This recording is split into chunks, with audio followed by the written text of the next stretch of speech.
श्री स्वामी समर्थ. प्रेक्षकांनो, आनंदी या मालिकेमध्ये आता जबरदस्त असं ट्विस्ट येताना आपल्याला पाहायला मिळणार आहे.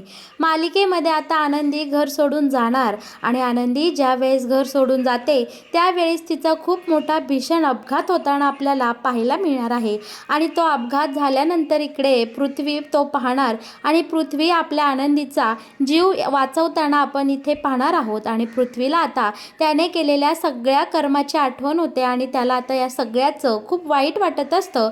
तो आता या सगळ्या घटनेला स्वतः जबाबदार आहे असं रडत रडत बोलत असतो. आणि आनंदीची ही अवस्था पाहून पृथ्वीची इकडे खूपच हालत बेकार झालेली आपण पाहणार आहोत.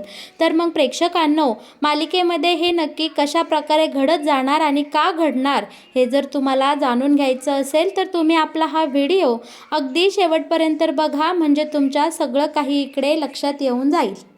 तर इकडे मालिकेमध्ये आता आपल्याला असं पाहायला मिळणार आहे की आनंदीला आता ह्या सगळ्या गोष्टींचं खूप वाईट वाटत असतं. आणि इकडे आता विद्याधर आणि ही शलाका खूप मोठी पार्टी करत असतात.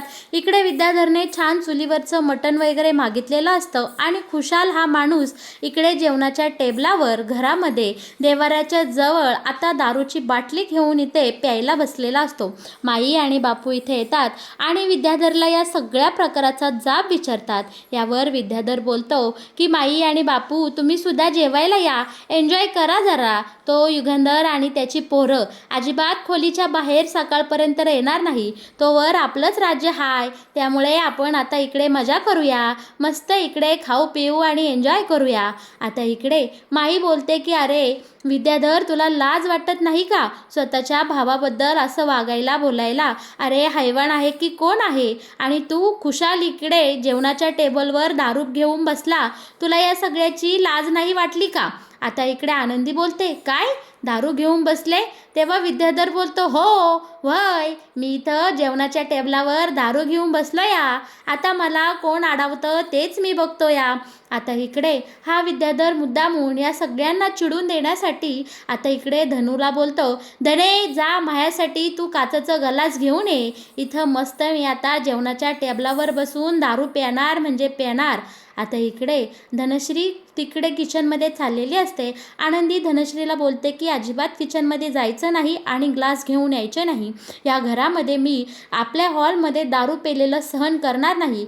विद्याधर बोलतो की आनंदी, तू मला रोखणार वय? मी या घरात दारू पिणार म्हणजे पिणार आणि इथून मागं मी माझ्या खोलीत दारू प्यायचा, तेव्हा तुम्ही मला कुणी अडवायला यायची काय? मग आता काय तुमची नाटकं चालल्यात इथं? तेव्हा आता इकडे आनंदी बोलते की ती तुमची खोली होती, स्वतःची जागा होती. हा हॉल आहे, हा सगळ्यांसाठी आहे आणि हॉलच्या शेजारी इकडे देवारा आहे आणि देवाजवळ दारू प्यायला तुम्हाला लाज वाटत नाही का? आनंदीने इकडे विद्याधरला चिडून दिलेलं असतं. यात माईबापू आनंदीच्या बाजूने असतात. शलाका सुद्धा इकडे विद्याधरच्या बाजूने आपल्याला पाहायला मिळणार आहे.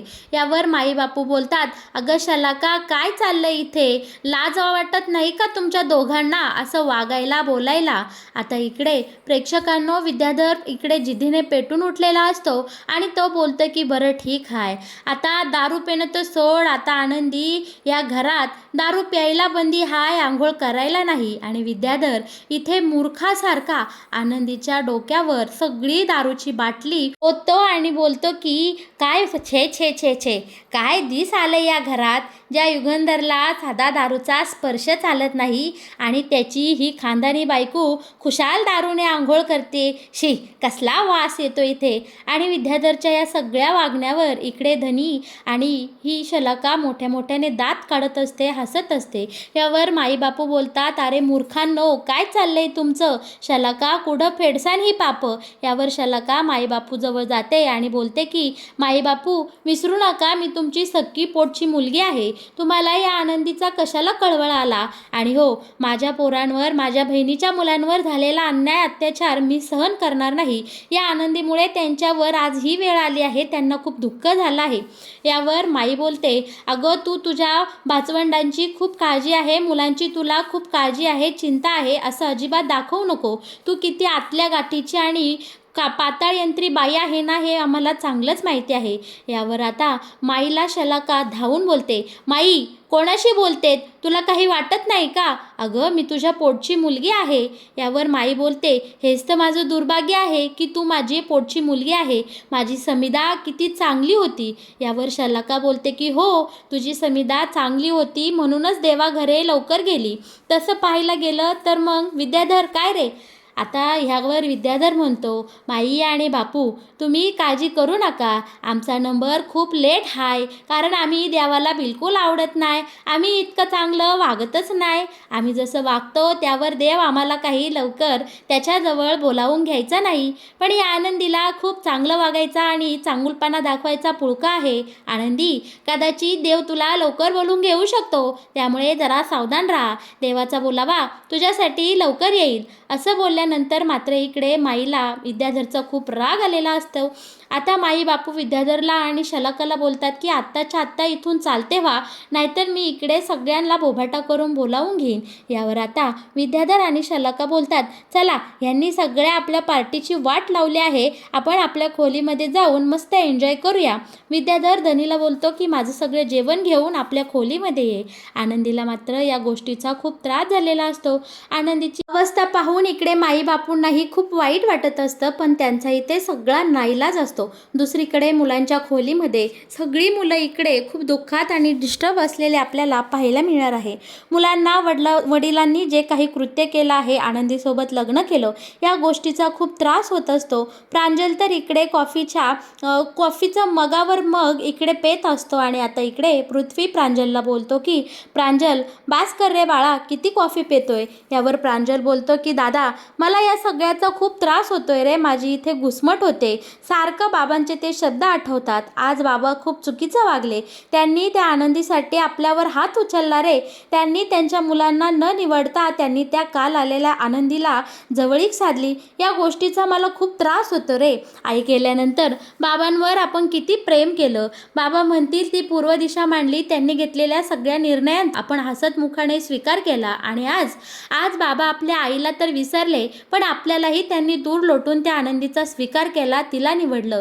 ही गोष्ट सारखी मनाला टोचते रे दादा, मला खूप त्रास होतोय. यावर मिथाली बोलते, त्या आनंदीला तर मी आयुष्यात कधी माफ करणार नाही आणि माझ्या डोळ्यासमोर सुद्धा येऊ देणार नाही.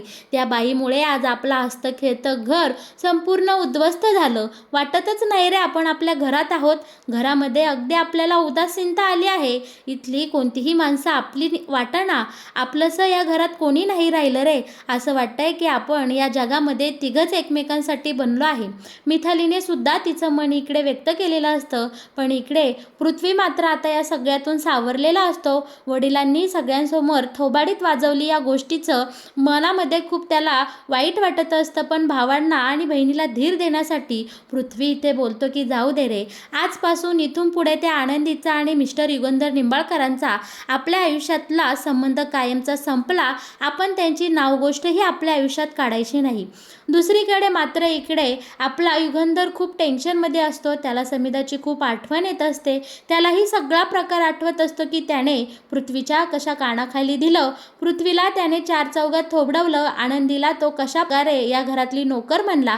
सगळ्या गोष्टी आता इकडे मालक साहेबांना आठवत असतात.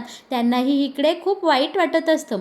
आता इकडे किचनमध्ये सुनीताताईंना आनंदी बोलते की जा सगळ्यांना बघून ये, कोणाला पाणी हवं आहे का नाही. पोरांच्या खोलीमध्ये, मालक साहेबांच्या खोलीमध्ये जा आणि आनंदी आता सुनीताला बोलते की सुनीताताई जा तुम्ही सगळं पाहून या. सुनीता आता मुलांच्या खोलीमध्ये डोकावून जाते.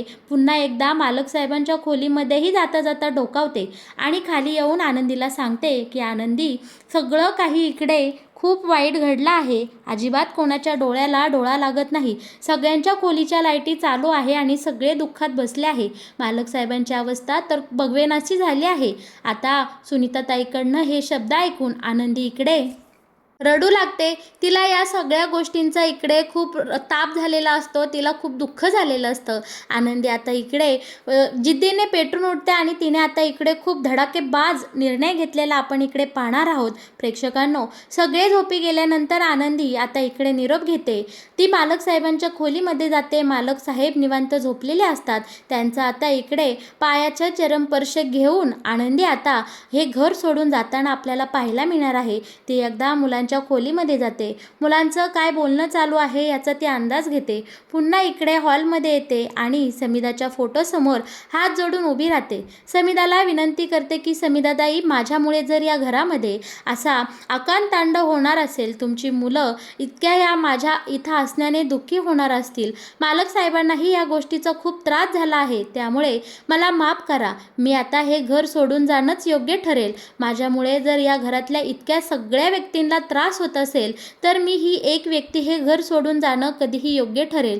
समिधाताई, मी तुमचा आशीर्वाद घेते आणि तुमच्या पुण्याईने हे घर सोडण्याचा मी निर्णय घेत आहे. आता आपल्या आनंदीने मनाशी पक्क केलेलं असतं की हे घर सोडून आता इथून निघून जायचं आणि समिधाच्या फोटोंचा इकडे ती आशीर्वाद घेते, हात जोडते. इथे सुनीता आनंदीला जाण्यापासून थांबवत असते, पण आनंदी बोलते की सुनीताताई, आता मला कुणी थांबवू नका, कारण मी आता माझा निर्णय घेतला आहे. आणि आनंदी घराबाहेर पाऊल ठेवते. इकडे खूप मोठ्या विजांचा कडकडाट आता सुरू झालेला असतो. नक्की काय घडतंय, काय झालंय इथे कोणाला काही समजत नसतं, पण आपले आनंदी रात्रीच्या काळोखात हे घर, हा निंबाळकर वाडा सोडून आता निघून गेलेले आपल्याला पाहायला मिळणार आहे. बाहेर सोसाट्याचा खूप वारा सुटला, विजांचा कडकडाट झाला म्हणून पृथ्वी आता इथे झोपेतून जागा होतो आणि वरून डोकावून पाहतो तर काय, ही आनंदी एकटीच घराबाहेर चालली आहे. आता इकडे अंगणात आल्यानंतर आनंदीला एकच गोष्ट आठवत असते, ती म्हणजे तिने समिधाताईसमोर, समिधाच्या फोटोसमोर बोललेले शब्द, कुटुंब तुटण्यापेक्षा या घरातून मीच बाहेर गेलेलं चालेल, कारण हे कुटुंब या घराचे एकी आहे आणि ते तुटून चालणार नाही. त्यामुळे आनंदी आता इकडे वाड्याबाहेर आलेली असते.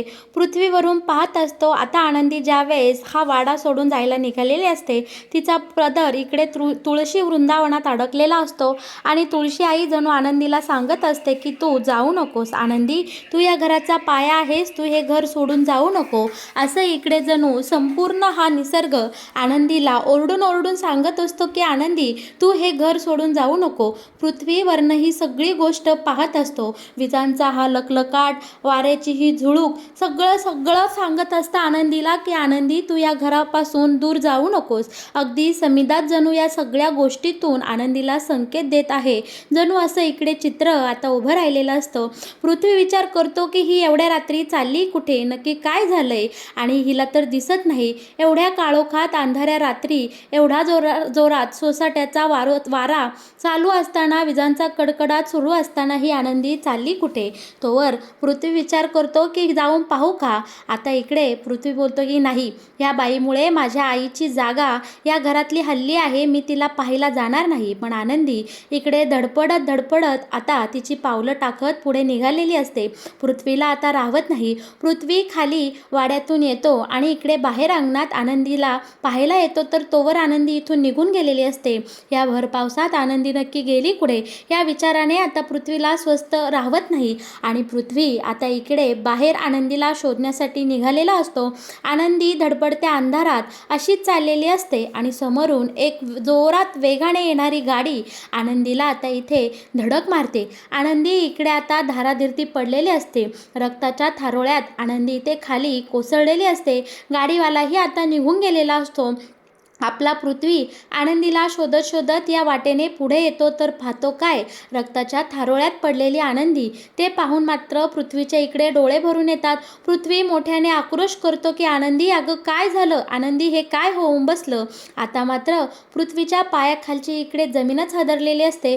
पृथ्वी कसाबसा सावरतो. आनंदीला आता लगेच हॉस्पिटलमध्ये घेऊन जातो. आनंदीला हॉस्पिटलाइज करतो. आणि प्रेक्षकांनो, इकडे मात्र पृथ्वी आता आनंदीच्या या सगळ्या अवस्थेला स्वतःला जबाबदार धरू लागलेला असतो. आनंदीला तो बोलतो की आनंदी, अगं लवकर बरी हो, तू आमच्या आईची जागा घेतली, आमच्या वडिलांसोबत लग्न केलं, यामुळे मला तुझा खूप राग आला. ही गोष्ट जरी खरी असली तरी तू माणूस म्हणून खूप चांगली आहे. तू माझी किती मदत केलीस, माझ्या इव्हेंटमध्ये तू माझ्या केवढा हातभार लावला, शिवाय माझ्या वडिलांमधलं आणि माझ्यामधलं एवढ्या वर्षाचं वैरही तू मिटवलं होतं. ह्या सगळ्या चांगल्या गोष्टी मी कसा ग विसरलो. आनंदी, आनंदी, मी तुला खूप दुखावलं आहे. कदाचित माझ्यामुळेच तू ह्या काळोखात अंधाऱ्या रात्री विजांचा कडकडाट, इतका सोसाट्याचा वारा आणि जोरदार पाऊस सुरू असताना घर सोडून निघाली. तरीसुद्धा तुळशी आई तुला थांबवत होती. मी सगळं हे पाहत होतो, पण माझा अहंकार मध्ये आडवा आला आणि मी तुला अडवायला आलो नाही. पण आता हे काय होऊन बसलं? आता पृथ्वी या घडल्या सगळ्या प्रकाराला स्वतःलाच इकडे दोषी समजत असताना आपण इथे पाहणार आहोत. आता घाईने पृथ्वीने निंबाळकर वाड्यावर फोन करून आनंदीची ही सगळी परिस्थिती कळवलेली असते. शिवाय आरतीलाही याने फोन केलेला असतो आणि सांगितलेलं असतं की आनंदीचा खूप मोठा अपघात झाला आहे आणि मी तिला दवाखान्यात इथे ॲडमिट केलं आहे. बरं का प्रेक्षकांनो, आता इकडे आनंदी व्हेंटिलेटरवर असते आणि पृथ्वी आनंदीची खूप काळजी करत असतो. प्रेक्षकांनो, आता इकडे आनंदी या सगळ्या आजारातून बरी होताना आपण पाहणारच आहोत. पण इकडे या निमित्ताने का होईना आपल्या पृथ्वीच्या मनात आनंदीविषयी असलेलं प्रेम, माया, सगळ्या भावना उफाळून आलेला आपण इकडे पाहणार आहोत. तर मग प्रेक्षकांनो, कसा वाटला तुम्हाला आनंदी या मालिकेत येणारा हा नवीन ट्विस्ट? मालिकेत येणारे असेच नवनवीन वळणं जर तुम्हाला आवडत असतील, या मालिकेत येणारे असेच नवनवीन ट्विस्ट जर तुम्हाला सगळ्यात आधी जाणून घ्यायचे असतील, पाहायचे असतील, तर तुम्ही आपल्या या चॅनलला नक्की सबस्क्राईब करा. आपल्या व्हिडिओला लाईक केल्याशिवाय अजिबात कुठे जाऊ नका. तुम्ही माझा हा व्हिडिओ अगदी शेवटपर्यंत पाहिला म्हणून मी तुमच्या सगळ्यांचे इथे मनापासून आभार मानते. धन्यवाद.